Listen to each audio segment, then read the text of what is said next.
BJP मतलब बेशर्म जनता party, बलात्कारी जनता पार्टी के मनोज तिवारी को उठा के देख लीजिए। जब उन्होंने कहा था राहुल गांधी जी के लिए छिछोरा है, मैं भी 2-4 हाथ जमा देता तो क्या होता। तो इस तरह की लड़ाई झगड़े वाले, महिलाओं की अच्छी मानसिकता पे वार करने वाले, महिलाओं के अस्मिता से खेलने वाले, इन लोगों का भाजपा में स्वागत है, टोटली स्वागत है। माँ की, बहन की, इसकी उसकी, इनके घर में महिलाओं का सम्मान तो फिर होता ही नहीं होगा बिल्कुल भी। महिलाएं सर्वोपरि हैं साहब, हमारी माता मातृशक्ति जिसे पूजा जाता है। यत्र नारी पूज्यते रमन्ते तत्र देवता। और आज की हालत क्या है?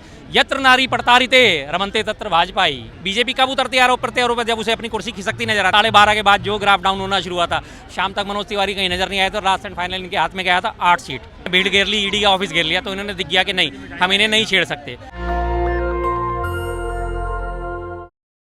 नमस्कार, आप देख रहे हैं नेशनल दस्तक और मैं हूं रंजय कुमार। दिल्ली चुनाव में मोदी साहब की एंट्री हो चुकी है और लगातार अब पार्टियां जो है एक दूसरे पे आरोप और प्रत्यारोप लगा रही हैं। कल रमेश बिधूड़ी ने जिस प्रकार से कहा कि कालका जी की सड़कों का निर्माण वो प्रियंका गांधी के गालों की तरह करवा देंगे, उसी तरह आम आदमी पार्टी के जो अभी वर्तमान समय में मुख्यमंत्री भी हैं, आतिशी को लेकर उन्होंने कहा कि उन्होंने अपना बाप ही बदल लिया। क्या कहना चाहेंगे संदीप जी, जिस प्रकार से रमेश बिधूड़ी साहब इस तरह की बयान दे रहे हैं? बदतमीज आदमी है जी, बेशर्म जनता पार्टी का उत्कृष्ट उदाहरण। बीजेपी मतलब बेशर्म जनता पार्टी, बलात्कारी जनता पार्टी के उत्कृष्ट सर्वोत्तम उदाहरण है वो। कि किस तरह से उनकी मानसिकता है, किस तरह से वो महिलाओं को देखते हैं, किस नज़रिए से महिलाओं को देखते हैं, महिलाओं के मन में उनके प्रति क्या आदर सम्मान है, वो साफ साफ उन्होंने जाहिर कर दिया। और देखिए आप, जब वो आतिशी जी के बारे में ये बात बोल रहे थे, प्रियंका जी के बारे में जब ये बात बोल रहे थे, प्रियंका जी के बारे में, तो साथ में उनके महिला खड़ी थी। उन्होंने इस बात की भी शर्म नहीं करी कि मेरे साथ ऑलरेडी एक महिला खड़ी हुई है, और वही उनका इंटरव्यू वायरल हो रहा है। आपने सबने देखा कि किस तरह से वो बदतमीजी उन्होंने करी है। विवादों के साथ जो है बयान को लेकर चोली और दामन का साथ रहता है बिधूड़ी साहब का, उसको लेकर क्या कहना चाहेंगे? कि हमें उन्होंने पहले भी सोनिया गांधी को लेकर भी बयान दिया था, उसके बाद अभी जो सदन में उन्होंने बसपा के जो नेता हैं उनको दानिश अली को लेकर बयान दिया था, अब ये बयान आया है। हाँ, वो ये ना, कोई भी कंपनी अपना अगर कोई प्रोडक्ट बेचती है ना, तो उसके वो सैंपल निकालती है कि ये चीज़ हमारी आगे निकलने वाली है और इस तरह के हम माल बनाएंगे। तो वो उनका सर्वोत्तम सैंपल है कि इस तरह के लोग हमारे पार्टी में आएंगे तो हमारा स्वागत है, हम आपका स्वागत करेंगे। ऐसे लोगों का हमारी पार्टी में स्वागत है। चाहे वो आप इनको बिधूड़ी जी को उठा के देख लीजिए, चाहे वो आप अपने उनको मनोज तिवारी को उठा के देख लीजिए। जब उन्होंने कहा था राहुल गांधी जी के लिए छिछोरा है, मैं भी 2-4 हाथ जमा देता तो क्या होता। तो इस तरह की लड़ाई झगड़े वाले, महिलाओं की अच्छी मानसिकता पे वार करने वाले, महिलाओं के अस्मिता से खेलने वाले, इन लोगों का भाजपा में स्वागत है, टोटली स्वागत है। इन लोगों के लिए कोई बात नहीं है, इनका तो सबसे पहले सम्मान है। हालांकि बाद में उन्होंने खेद प्रकट किया है, लेकिन उसके पहले एक बात उन्होंने कही कि इंडिया गठबंधन के ही नेता हैं लालू यादव, जो उन्होंने हेमा मालिनी को लेकर बयान दिया था, तो उसी भाषा में जवाब दिया जाएगा, ये भी कहा था। ठीक है जी, लालू जी ने बहुत पहले कहा था, लालू जी की सबने आलोचना करी, अब उसी आलोचना पे करते हुए आपने भी आलोचना करी, तो अब आप उसी चीज़ को आत्मसात क्यों कर रहे हो? आप गाली दे रहे हो, मैं आपकी गाली को गलत ठहरा रहा हूँ, उसके बाद मैं फिर दोबारा आपसे उससे भी बड़ी गाली दूंगा, तो मैं गलत हुआ या नहीं हुआ?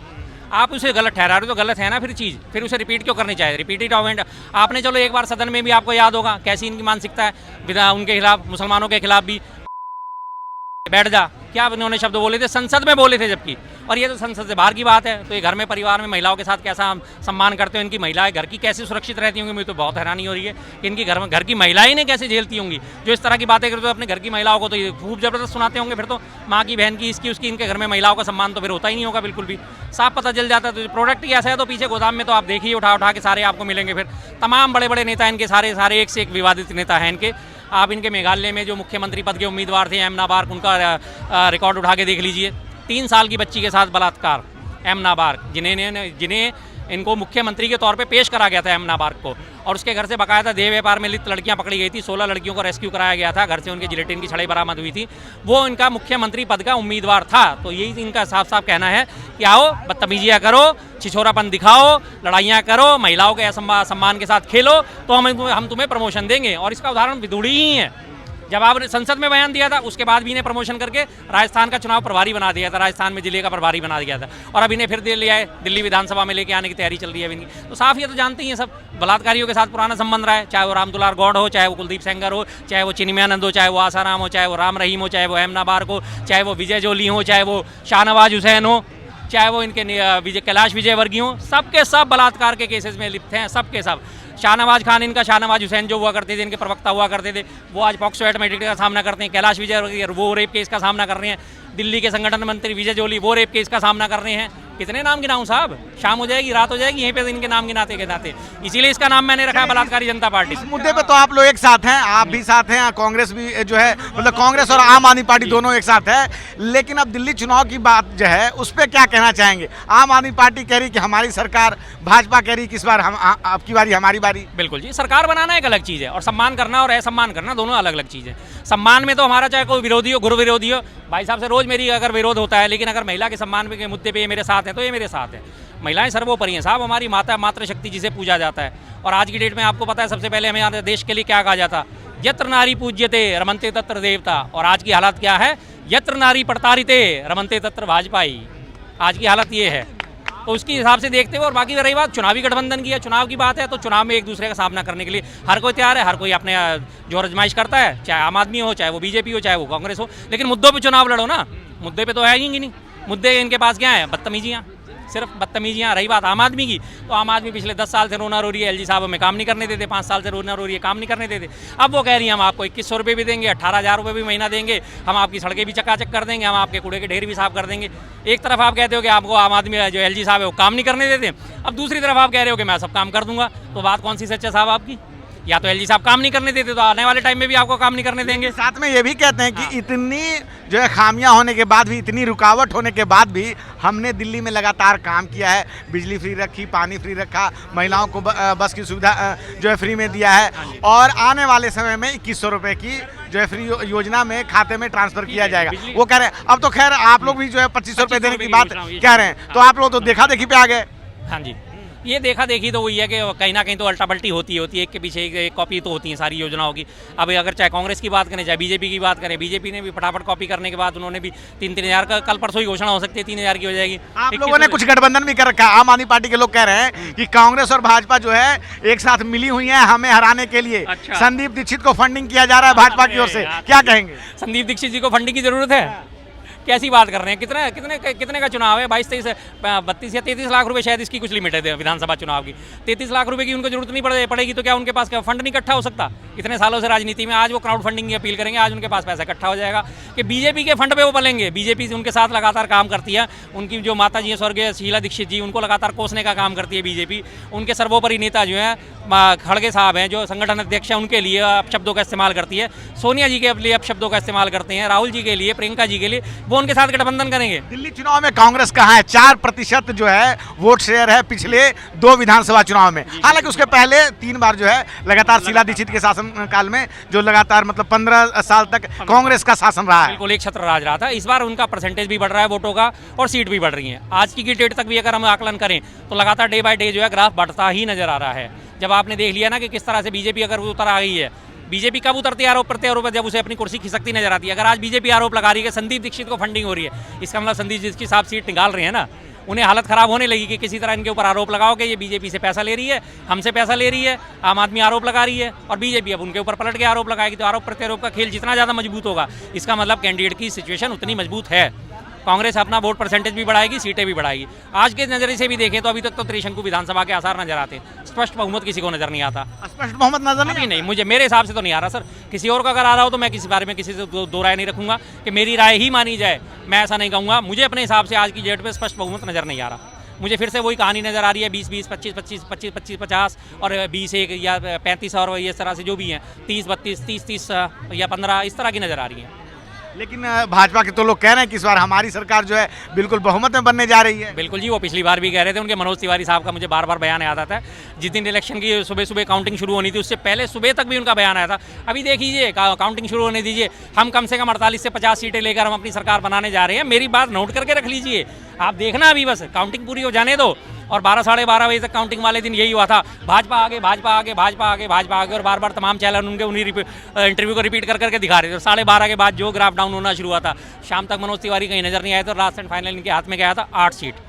लेकिन अगर इन्होंने अपना हरियाणा वाला फार्मूला या अपना महाराष्ट्र वाला फार्मूला इन्होंने दोबारा से अपना लिया दिल्ली में भी, तो फिर इनकी बात को कोई नहीं रोक सकता। ये कौन सी बात होगी कि जहां जब ये जीतने लगते हैं तो आप एक फार्मूले की बात करने लगते हैं। अभी झारखंड में तो आप लोग जीत गए, इंडिया गठबंधन जीता, तब वहां ये फार्मूला नहीं लगाए वो लोग। फार्मूला बिल्कुल लगाते हैं, फार्मूला बड़े हिसाब से लगाते हैं। पहले थोड़ा सा रुक रुक के लगा रहे थे और अभी बचे कुछ फार्मूले को भी नष्ट कर देंगे। झारखंड की बात करें तो झारखंड की जीडीपी कितनी है? मात्र 4 लाख करोड़। और महाराष्ट्र की जीडीपी कितनी है? 44 लाख करोड़, 11 गुना बड़ी। तो साफ साफ आया कि बड़ा स्टेट हमें दे दो, छोटा स्टेट तुम ले लो, खुश हो जाओ। रही बात जम्मू कश्मीर की, जम्मू कश्मीर में भी ये लोग आ रहे हैं। अब जम्मू कश्मीर क्या है, केंद्र शासित प्रदेश है, अभी भी चलनी वहाँ पे एलजी साहब की है, तो इन्हें कोई फर्क ही नहीं पड़ता। अब दिल्ली में अपनी सरकार इसलिए लेना चाहते हैं क्योंकि पिछले 27 सालों से इनके पास सूखा पड़ा हुआ है, और अब ये चाहते हैं कि एलजी की शासन का जो आरोप हमारे ऊपर लगता है वो हटे। हाँ, पिछली 2 बार क्यों नहीं लिए? हाँ जी, पिछली 2 बार क्यों नहीं लिए बीजेपी वाले? पिछली 2 बार इसलिए नहीं लिए कि धीरे धीरे ये बड़े आराम आराम से हर चीज़ का पैकअप करते हैं, देखते हैं कि जनता में इसकी प्रतिक्रिया क्या हो रही है, क्या नहीं हो रही है। इन्होंने, आपको याद होगा, ईडी के छापे डलवाए थे, ईडी ने बुलाया था सोनिया जी को, राहुल जी को। इन्होंने देखा कि इसका आकलन करा क्या होगा, पूरे देश में बवाल हो गया, हर जगह प्रदर्शन हुए, हर जगह धरने हुए, लोग आ गए, लोगों ने भीड़ घेर ली, ईडी का ऑफिस घेर लिया। तो इन्होंने दिख गया कि नहीं, हम इन्हें नहीं छेड़ सकते। इन्होंने देखा उसको, आम आदमी पार्टी के सबसे पहले सत्येंद्र जैन को अंदर डाल के देखा क्या होता है इसका एक्शन। कोई एक्शन का खास रिएक्शन नहीं हुआ।